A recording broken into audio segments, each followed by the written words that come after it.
eu queria também continuar orando, e eu queria que você agora, virasse em direção à sua casa, você que tem noção aí mais ou menos a direção que ela está, estendesse as suas mãos. Agora eu quero estar orando, para que haja proteção sobre nossa casa, para que a enfermidade não venha atingir nenhum dos nossos. Vamos cobrir a nossa casa agora de oração, a nossa família, o nosso casamento, os nossos pais, nossos filhos, os nossos netos, em nome de Jesus. Vamos estar orando ao Senhor. Direcione agora a sua mão aí, para a sua casa, em nome de Jesus. Pai, em nome de Jesus, nós entregamos agora o nosso lar, a cada canto da nossa casa, ó Pai.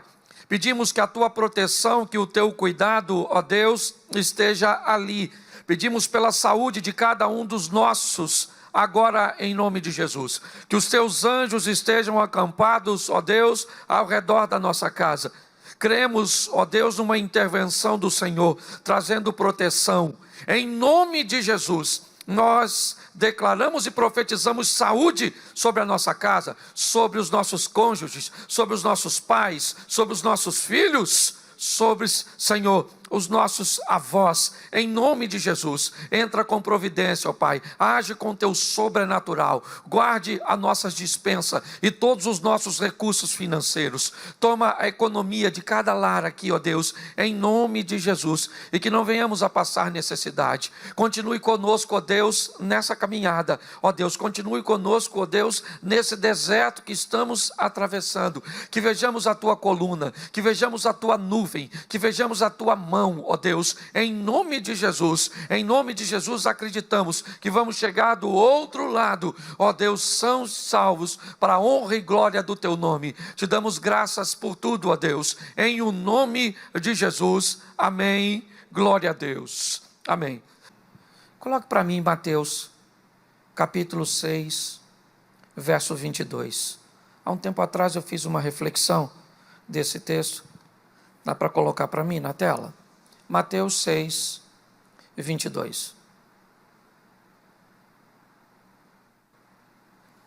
A candeia do corpo são os olhos, de sorte que, se os seus olhos forem bons, todo o teu corpo terá luz. Verso 23.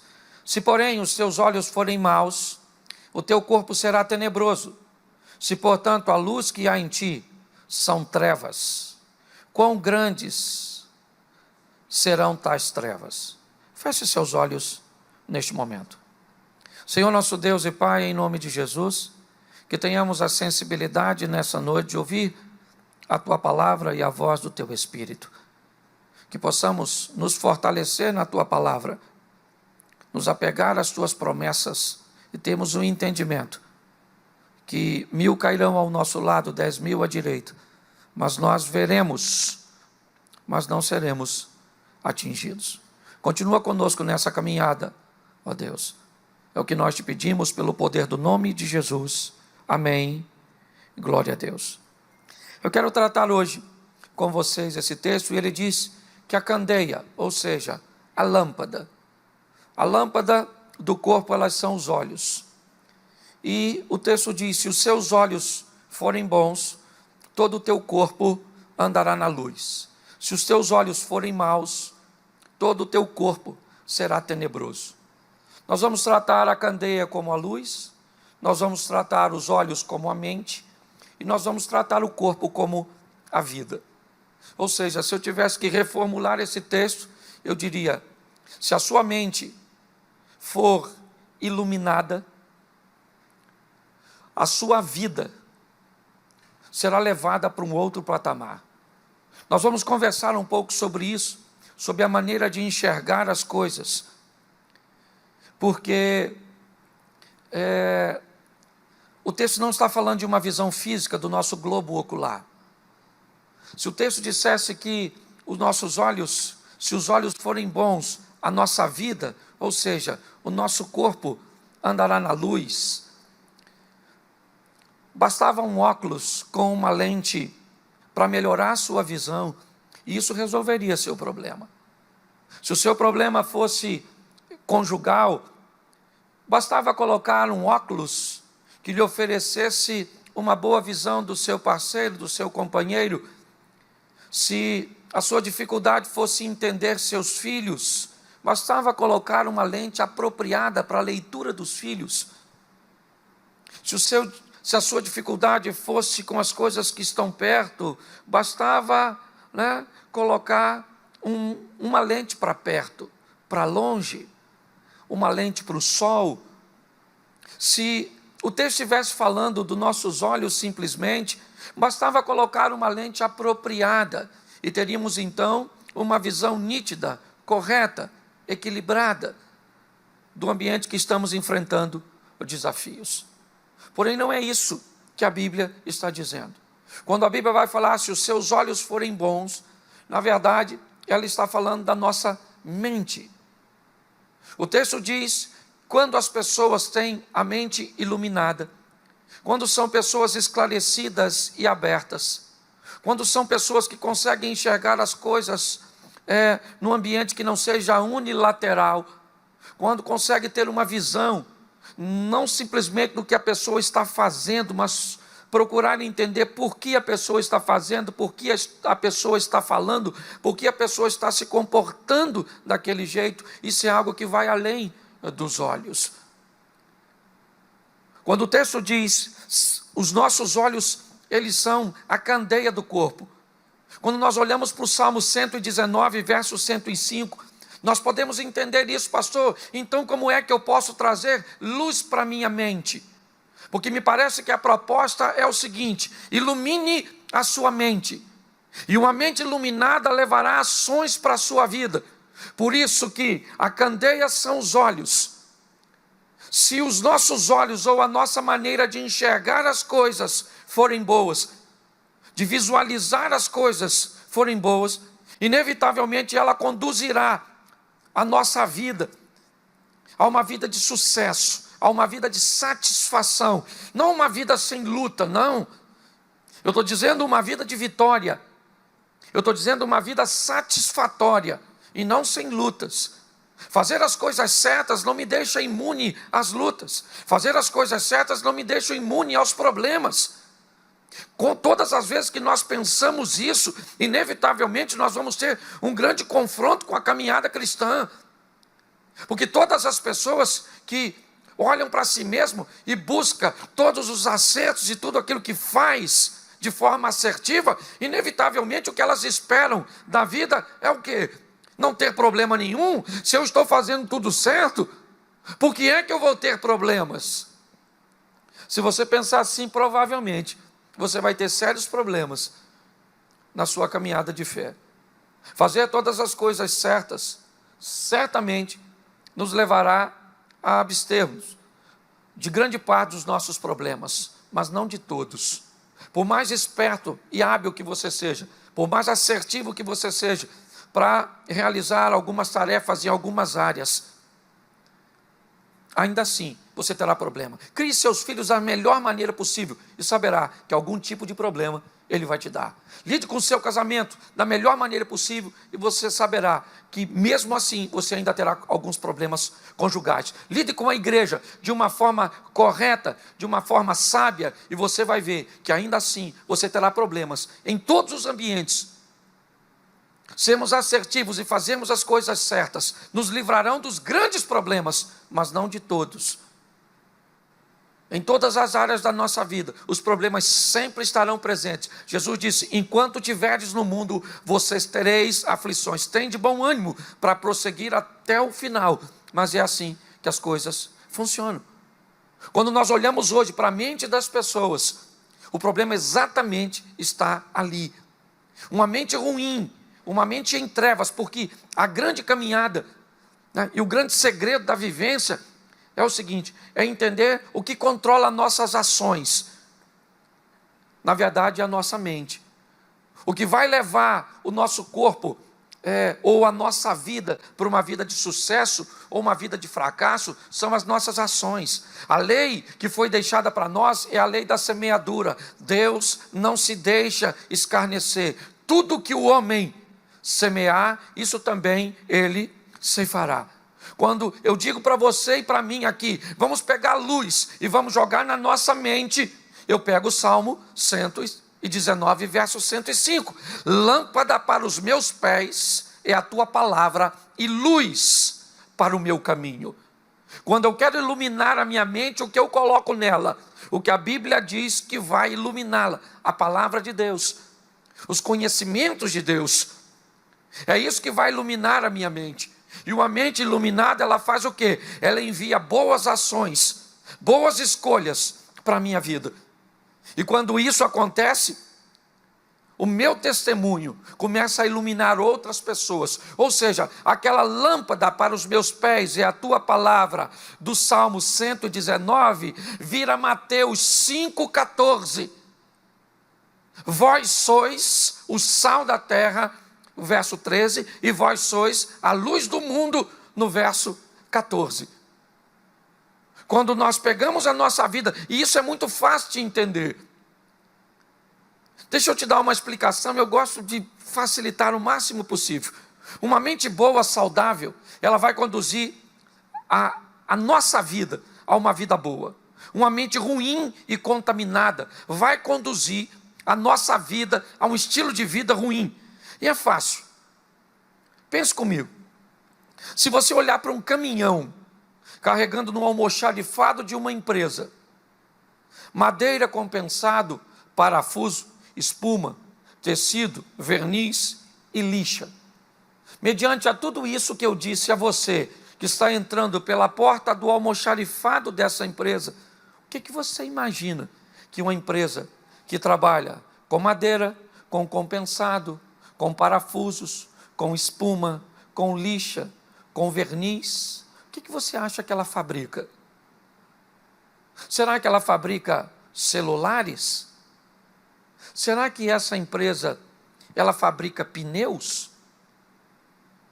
Quando nós olhamos para uma empresa que no seu almoxarifado entra madeira, compensado, parafuso, lixa, verniz, tecido, espuma, inevitavelmente, ela trabalha em algum ramo dos móveis. Tudo aquilo que entra me faz ter uma leitura do que vai sair. A expedição dessa empresa, né, ela vai levar para fora dela o resultado de tudo aquilo que entrou. Se você passar por alguém e ver alguém comprando argamassa, cimento, pregos e pisos, você imagina que essa pessoa vai fazer o quê? O que ela está fazendo? O que ela está carregando, o que ela está comprando, o que ela está colocando no seu carro, o que ela está levando para a sua casa, pode me dar uma boa definição do que ela vai fazer. Seja franco, se você visse alguém com argamassa, cimento, certo? Com pregos, com pisos, provavelmente você diria na sua mente, essa pessoa está fazendo uma obra na casa dela. E o que ela quer com isso? Ela quer conforto. Olha só, você não sabe quem a pessoa é, você não sabe onde ela mora. Você passou na frente de uma empresa, você sabe pouquíssimas coisas, mas você é capaz de ter um discernimento que vão além dos olhos. Os olhos físicos vão mandar uma mensagem para a sua mente e ela vai buscar compreender o que está acontecendo. E você vai descobrir que aquela pessoa está realizando uma obra.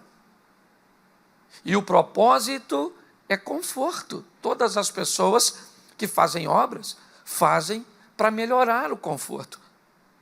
Se você passasse por alguém e se deparasse com esse alguém com carne, linguiça, sal grosso, carvão, você imaginaria que essa pessoa está fazendo o quê? Uma obra? Provavelmente não. Essa pessoa vai fazer um churrasco.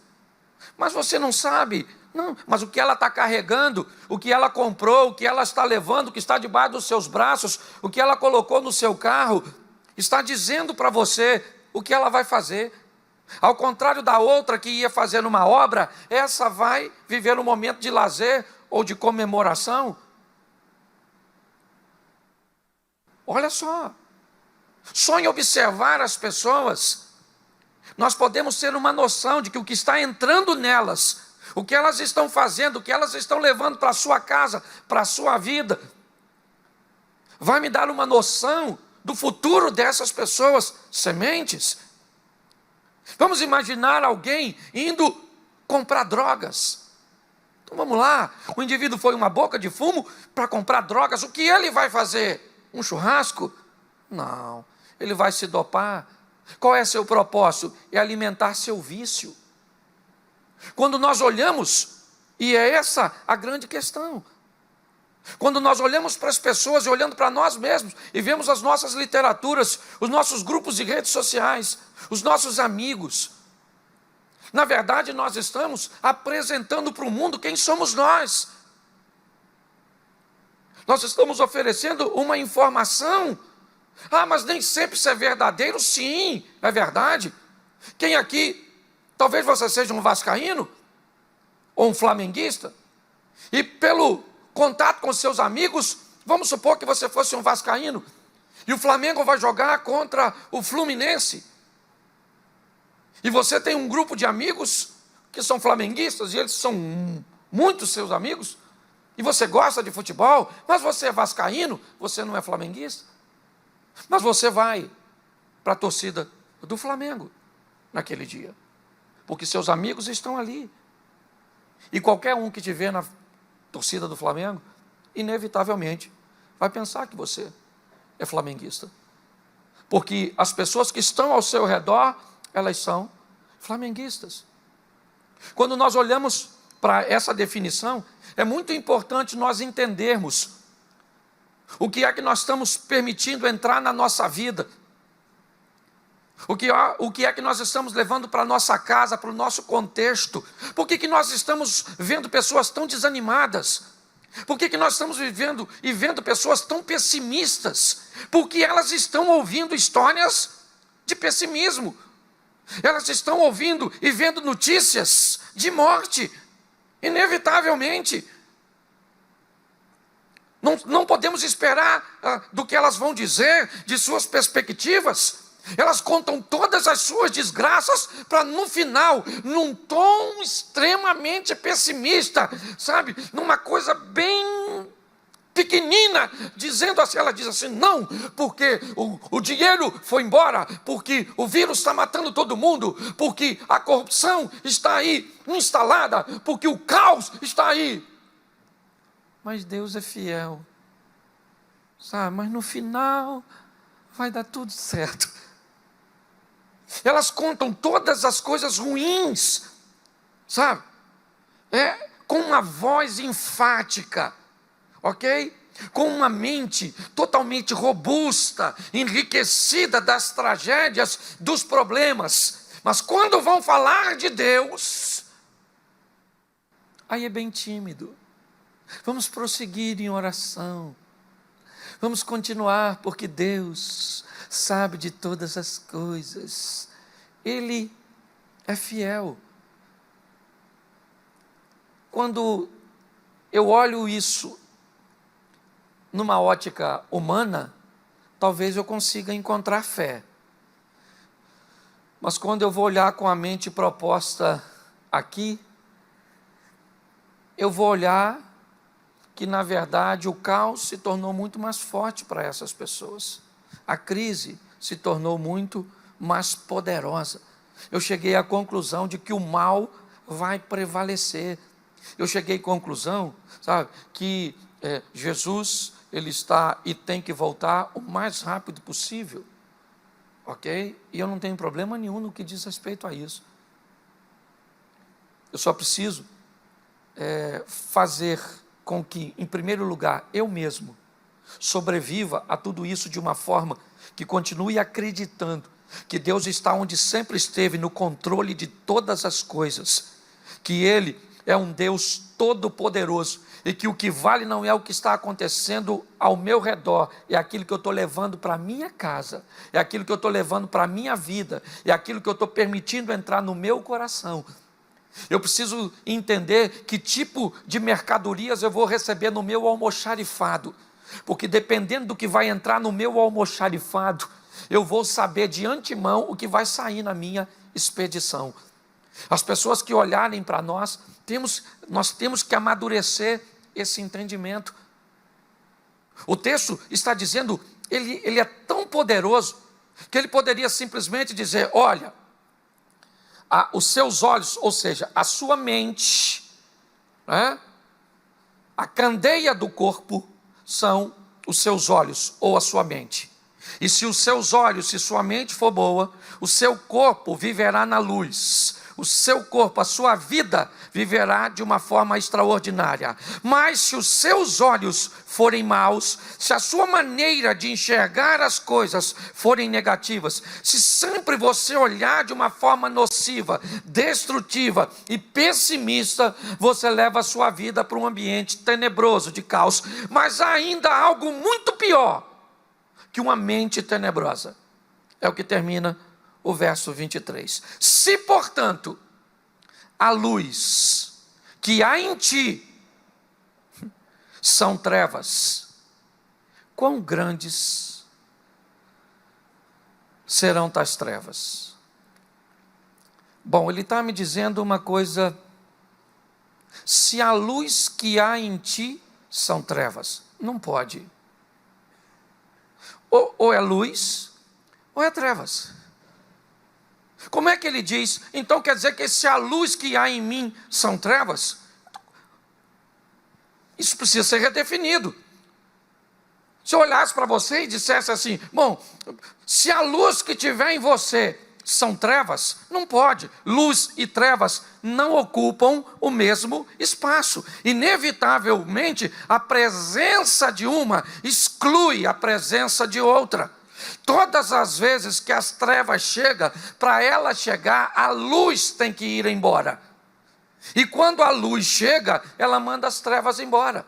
O que a Bíblia está dizendo? A Bíblia diz, tem gente que está numa situação tão tenebrosa, que conseguiu ver nas trevas luz. Tem pessoas que o caos, o mal, a cegueira, tomou conta de uma tal forma, que ela está em trevas, mas ela pensa que está na luz. E quem pensa que está na luz, não precisa procurar a luz, porque para ela, aquilo é luz.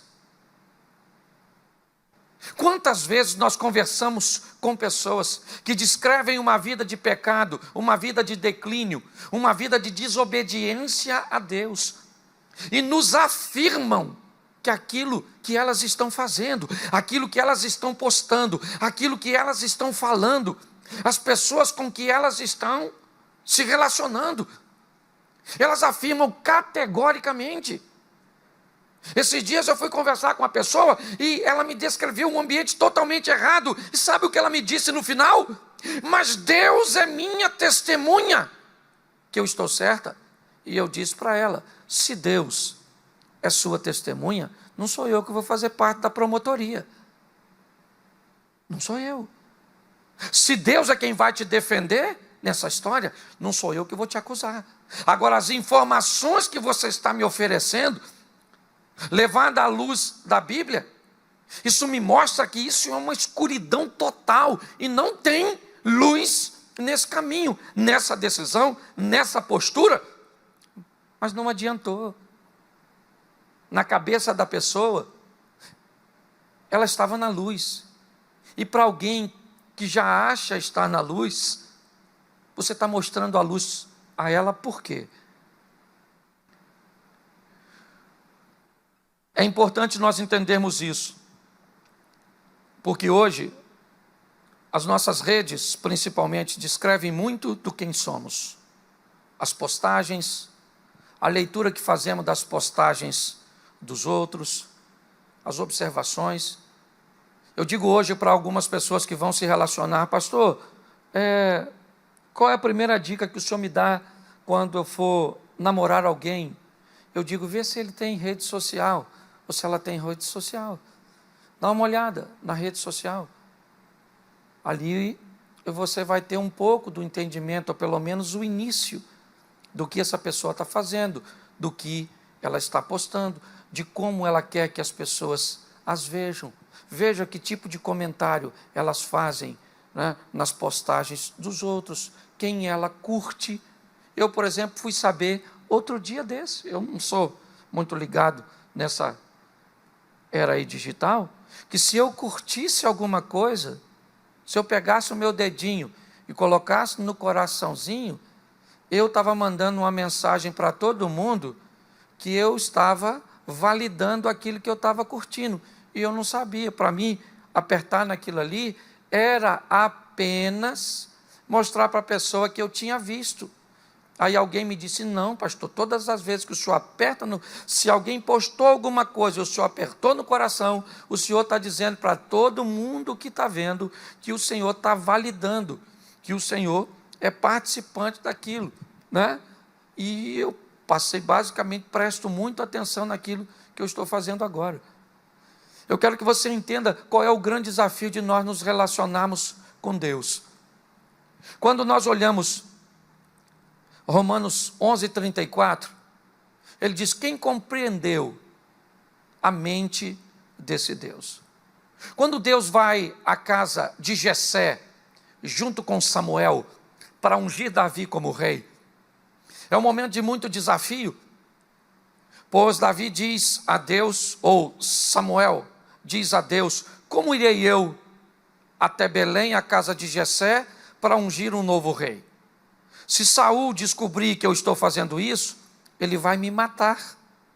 Deus disse a Samuel: toma uma bezerra dentre as vacas em tuas mãos e leva a fazer o sacrifício. Convida Jessé e os seus filhos ao sacrifício, e posterior ao sacrifício eu irei lhe dizer o que fazer, e você então ungir-me-ás a quem eu te disser. Samuel então vai com o quê? Com seus olhos. É isso. Ele não sabe quem ele vai ungir. Ele vai para a casa de Jessé, conforme Deus orientou. Ele faz todos os procedimentos. E quando chega no momento da apresentação de seus filhos, Jessé traz Eliabe, o primogênito, o mais velho, aquele que tem, né, que Jessé tem por propósito deixar como líder de toda a sua família. E quando Samuel se depara com o primogênito, um homem forte, era um dos soldados do exército de Saul, ele tinha todos, né, ali os requisitos para ser o rei. Era um homem valente, era um soldado, isso seria muito importante para um rei. Ele era o primogênito, está tudo certinho. Só que quando ele olha, Deus diz para ele assim: não atente para a sua aparência nem para a sua estatura, porque eu o tenho rejeitado. Porque o Senhor não vê como vê o homem. O homem vê o que está diante dos olhos, porém o Senhor olha para o coração. Queria que você entendesse que a Bíblia, ela é toda amarradinha.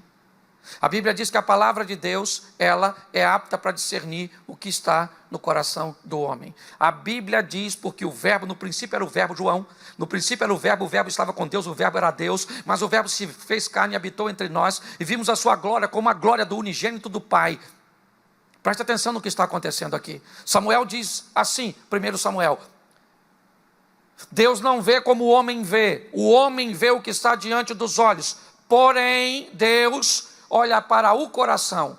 Ninguém olha para o coração com os olhos físicos, mas sim com a mente.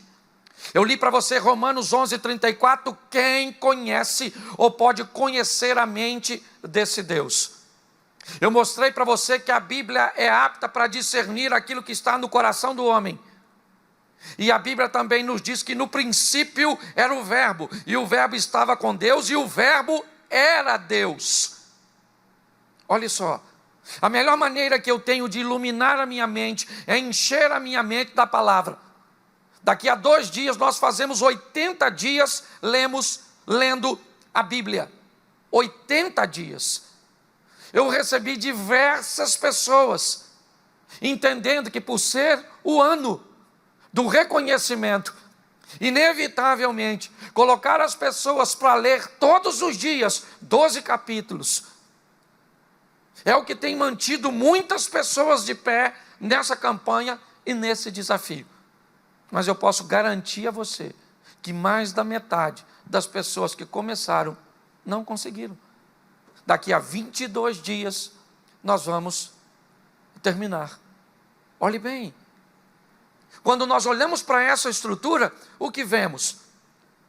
Como vamos iluminar a nossa mente? Porque quando eu ilumino a minha mente, ela começa a enviar ações para a minha vida.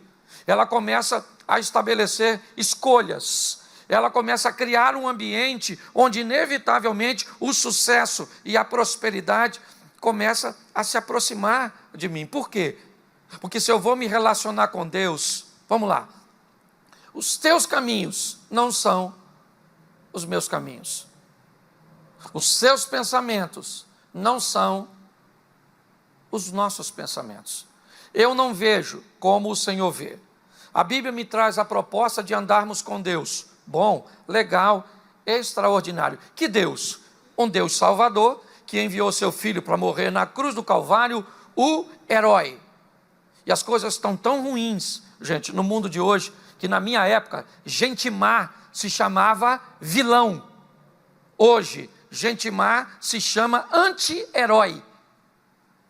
Olhe bem, hoje, quem vai lutar contra o mocinho, como uma pessoa de bem, trazendo o mal, não é mais vilão. Hoje, ele se tornou um anti-herói. Eu não sei se a sua mente é capaz de entender isso. Mas quando nós olhamos para esses desafios, o que vemos? Um mundo que precisa ser vencido pela presença de Deus em cada um de nós. Eu recebo a luz da palavra, uma luz, que não é uma fogueira, já falei isso aqui diversas vezes. Vamos voltar ao homem primitivo. A vida terminava com o anoitecer. Anoiteceu, o homem tem que se abrigar. Porque vem a noite, e com a noite os animais ferozes saem, né? À noite, as trevas estabelecem os limites e está tudo bem. Até que o homem descobriu o fogo numa fogueira.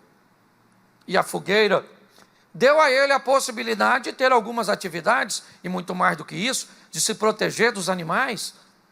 O fogo ali numa fogueira dava a ele 3, 4, 5 metros. Ele podia manter algum tipo de atividade ao redor daquela luz. Era muito limitado, mas era o que se tinha. Até que ele descobriu uma tocha, e a tocha deu a ele a possibilidade de um pouquinho mais adiante, de iluminar um pouquinho mais longe, 10, 15, 20 metros, o período, né, que a tocha estivesse acesa, ele tinha luz para romper as trevas, mas a tocha não lhe permitia ir muito longe. Então, o combustível apareceu. E o combustível, ele diz que enquanto ele existir, a luz está acesa. Lembra? O fogo arderá continuamente sob o altar. É assim que funciona. Enquanto tivesse combustível, tinha fogo. Sem combustível, o fogo acabava, a luz se extinguia.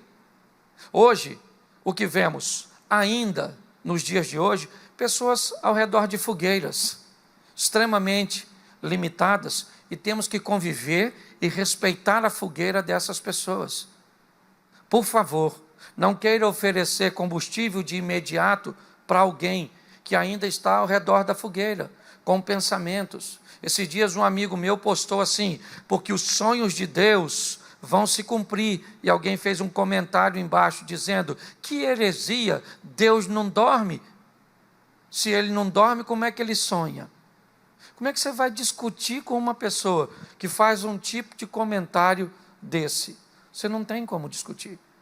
Quando nós olhamos para a fogueira de algumas pessoas, de alguns membros, nós temos que entender que essa ainda é o seu estilo de vida. Sua visibilidade é muito pouco, suas limitações são muito grandes. E nós precisamos, com muito amor, entender. Algumas pessoas já pegaram suas tochas e já foram um pouquinho mais adiante, e já consegue enxergar, já consegue viver e provar algumas coisas. E outros conseguiram o combustível. Enquanto ele existir,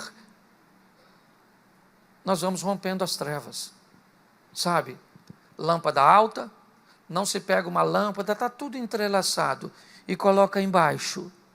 Todas as vezes que se pega uma lâmpada, põe no velador, põe em cima, para que ela dê amplitude, para que ela ilumine, para que ela consiga levar a nossa mente, o nosso pensamento, o nosso raciocínio para um outro estilo de vida. Hoje nós vemos pessoas andando ao nosso redor com tochas, com uma visão limitada. Hoje nós vemos ainda pessoas ao redor de fogueiras, e hoje vemos pessoas também com bastante combustível. Mas esteja você ao redor de uma fogueira, esteja você com uma tocha na mão, ou com uma candeia, com uma lâmpada, cuidado com a presunção. Estejamos nós em um dos 3 estágios, que venhamos entender e respeitar o estágio do outro, que venhamos buscar dar uma olhada na nossa mente, e principalmente no nosso almoxarifado. Sabe, eu queria fechar essa palavra aqui, pedindo para que você tenha cuidado com o seu almoxarifado. Todas as vezes que parar alguma coisa por ali, não abra a porta de imediato, não. Descubra o que é que vai sair daquele caminhão, daquele ambiente, daquela frase, daquele grupo, daquelas pessoas, porque o que vai entrar ali é que determina o que vai sair lá na frente. Seja um pouco mais seletivo, dessas entradas, para que tenhamos mais êxito quando olharmos lá para frente, para que aquela luz do Salmo 119 traga para nós a luz de Mateus 5, uma luz que recebemos pela palavra, lâmpada para os meus pés. Eu vivi de uma forma tão intensa que aquela luz mudou minha mente levou ações para minha vida gerou um testemunho esse que me fez luz do mundo, para iluminar a mente de outras pessoas. Eu acho que o grande desafio de todos nós é exatamente esse. Temos um estilo de vida que agrada a Deus. É a brincadeira que sempre fazemos. Não queremos ser melhor que ninguém. Queremos apenas nos tornarmos melhor que nós mesmos. Ou seja, hoje somos melhor do que ontem. E amanhã, melhor do que hoje. De fé em fé, de glória em glória. Entendendo que a nossa prova não é de velocidade, mas de resistência. Que Deus possa nos dar condições de vivermos tudo isso. Fiz uma postagem esse dia que dizia, seja a igreja que as pessoas não estão indo, e seja a Bíblia que as pessoas não estão lendo. Eu acho que o que nós precisamos é viver um pouco mais a proposta do Evangelho de Deus, e que Deus nos sustente. Eu quero fechar, e vou fechar já com uma oração. Eu tenho dado a oportunidade às pessoas que têm caminhado conosco aqui durante esses cultos de ofertar, e no final nós oramos pelas ofertas e pelos dízimos. Nós ainda estamos seguindo firmes, mas com uma arrecadação hoje quase 50% menor do que antes, ok? Mas entendemos isso e temos orado para que as pessoas continuem manifestando a sua fidelidade e acreditando que Deus continua conosco nessa jornada. Mas eu queria impulsionar você a ser fiel a Deus e ver. Eu tenho algumas pessoas, tem sido muito engraçado, pessoas com portas abertas de emprego, pessoas fazendo negócios, né, nesse ambiente e sendo bem-sucedido, porque quando Deus é conosco, o deserto e a crise têm que nos fazer prosperar. Eu queria que você ponhasse a sua oferta, você que está aqui, você que está aí, as ofertas, né, as contas estão aí na nossa rede social, e eu queria que você ficasse de pé. Eu quero orar por você e com você. E na quarta-feira nós vamos ter um culto abençoado, sempre aí agora às quartas, com 2 mensagens. Me dá um envelope aqui. 2 pregações de 15 minutos na quarta-feira, ok? E nós vamos ter gente dirigindo o culto, orando pelas ofertas. Vai ser uma bênção. Isso aí. Feche seus olhos. Deixa eu pegar.